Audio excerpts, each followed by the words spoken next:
The Bright Stuff by Julian Manthorne. Ander sat in the dirt, rolling a stick between his sore palms, keeping the pressure downward until the log below was hot and smoking. Ander knew that the smoke was kin to the bright stuff that he had seen as a child. The bright, hot, burning beast that would have killed him if his father had not plucked him from its path.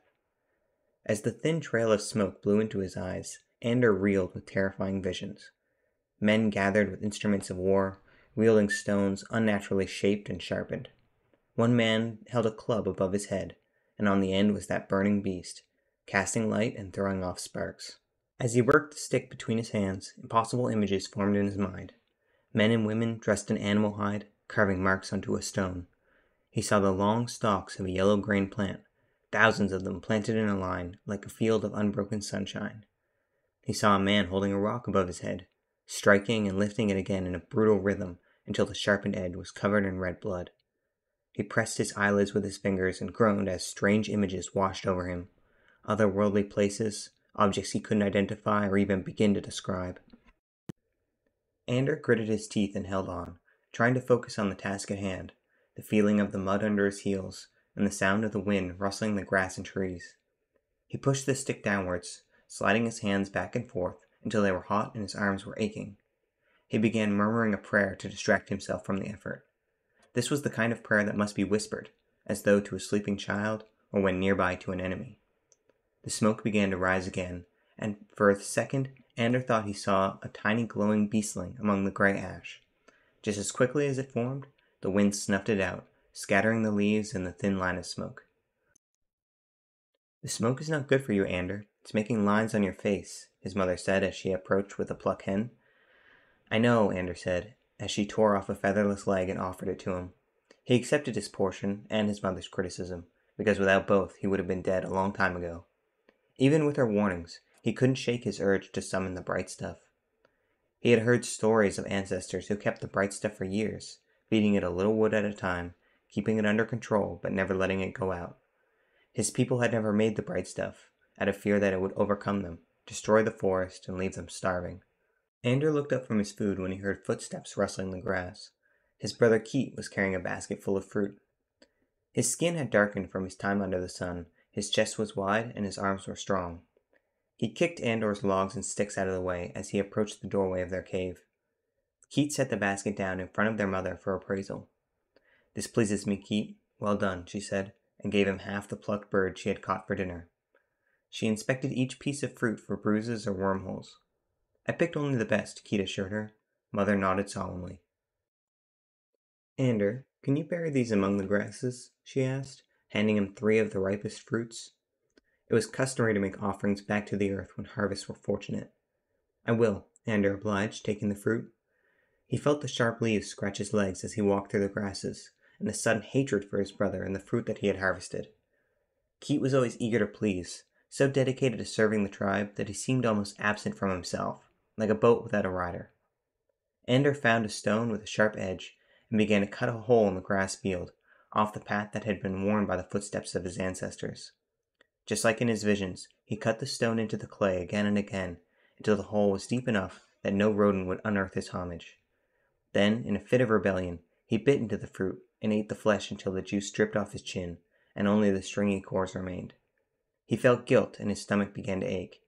He swept their remains into the hole and covered them again, packing down the dirt as his churning stomach punished him for his boldness. Ander returned to find many people gathered to share in the fruit harvest. They were all relatives, mother's sisters and father's brothers, tiny cousins clinging to their parents' clothes. They patted his shoulders and greeted him heartily, laughing as they ate the fruit. Keat loved it all. He laughed along with every joke, lifted the children above his head, and sat transfixed as old warrior stories were recounted for the 100th time. As the night grew dark, the children huddled together under firs in the back of the cave, and the adults drew lots for who would take the first watch. The next day, Ander went to the shore. It was a long walk to the water, but he was determined to catch some fish and provide food like the others. He stood in the water, up to his waist like his father had shown him. He was completely still, thinking only of the swift movements of the fish as they dared to swim around his ankles. All morning he hunted for them, trying to catch them in his hands, but was never fast enough. Finally, in his anger, he beat at the waves, kicking the water and scaring the fish away. He walked up to the beach and sat in the sand, feeling the heat of his anger and the hot sun overhead. When the afternoon clouds began to roll in, he noticed some dried wood that had washed up long ago and been whitened by the sun.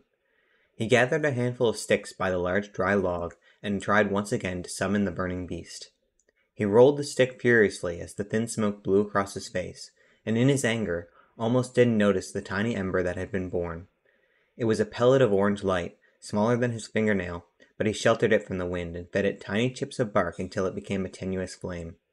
As he fed it, the flame grew and began to pop and throw off sparks. Ander kept giving it more and more wood until there was no more around. The flame had become a neat little fire, warm and smoky. He stared into it, absorbed by the look of the orange and green flames as it blackened the log. Soon the flames became small again, and he was compelled to walk down the beach for more wood to keep the beast alive. As he returned, arms full of sea-bleached wood, he found his brother standing next to a soaked little pile of steaming charred logs, arms folded. "Ander, what have you done?" Keat asked. "You've killed it." Ander reeled, dropping the sticks and kneeling beside the ashes. The wood was all wet, and his burning beast had died. "Mother sent me to find you before it gets dark. We thought you were hunting," Keat said, and Ander glared. "How are we supposed to eat this?" he asked, kicking one of the half-burned logs. "You think only of food," said Ander as he narrowed his gaze. "Untrue." "Yes, untrue. You think firstly of praise. Food comes second," Ander said coldly. Keat scowled at his brother. "I think of others, of safety and prosperity. You think only of yourself," Keat said, but Ander did not reply. Brimming with resentment, Ander followed his brother back home. He spoke to no one when he returned, slipping into the back of the cave, where the moisture gathered and dripped from the ceiling. He was angry, and it kept him awake long into the night. He woke in a cold sweat, finding himself alone in the very back of the cave with the littlest children huddled together nearby. He stood quietly and crept to the cave entrance. There, his uncle, Elu, kept watch with his sharpened stick and keen eyes that scanned the plains. Elu did not speak to him, but simply nodded and continued gazing off into the night. Ander gathered up the wood he had discarded and began rolling the stick between his palms and pressing it into the log below. As the smoke began to roll upwards, he tried to keep his attention on his hands, even as the strange images passed through his mind. He saw masses of people, all crowded together and falling one by one as thunderclaps rang out around them. He saw children suffering with blackened hands and missing fingers. He saw the bright stuff, burning up whole forests, an uncontrollable fire that raged day and night until everything alive had turned to ash. Despite these fearsome pictures, he pressed on until he saw an ember of glowing orange, bright as the moon against the night. He shielded it with his hands and fed it little pieces of dried grass until it became a tiny flame. He offered it little pieces of wood, and it burned them. He offered his breath, and the flame swelled and caught the log. "The beast," Elu said, with one hand on Ander's shoulder. "You don't need to fear it," Ander said softly as the fire sputtered and crackled. Elu did not reply, but took a defensive stance with the sharp end of his stick pointed at the trees. Ander looked up and saw a jungle cat, as big as a man, creeping towards them through the grasses. Elu let out a warrior's shriek, a high-pitched call to arms that would scare off any small animal that came to loot their camp. The cat was not deterred, but sank lower in the grasses, preparing to strike. The men came out of the cave, sticks in their hand and fear in their eyes. Keat emerged in an angry fervor and began to kick dust onto Ander's burning fire. "The light will give us away," Keat growled. Ander took a burning stick from the fire and held it in front of himself. Keat leapt away from the burning flames. Bursting with confidence, Ander ventured out from the cave, waving the burning log in front of him. As he approached the edge of the grass, he saw the flame reflected in the cat's eyes. It hissed and growled, but Ander continued forward. As he thrust the branch, the cat turned and ran back towards the trees.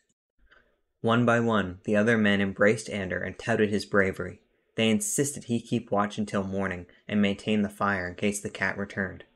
When the others were back in their beds, Keat sat with Ander by the fire. "I shouldn't have doubted you," he said, looking humbly at the ground. "The flames are dangerous, that's why the cat was afraid. But if we can control it, its power will become our strength," Ander said. Keat nodded. "I was afraid it would destroy us. These flames can kill and protect." This power must not go unguarded, or fall into foolish hands, Keats said with finality. Ander thought of the strange visions as the fire crackled and sparked. He would heed their warnings, and spend his life watching over the beast if he had to. As the sun rose, his family came out of the cave, and Ander recounted his tale from the night before.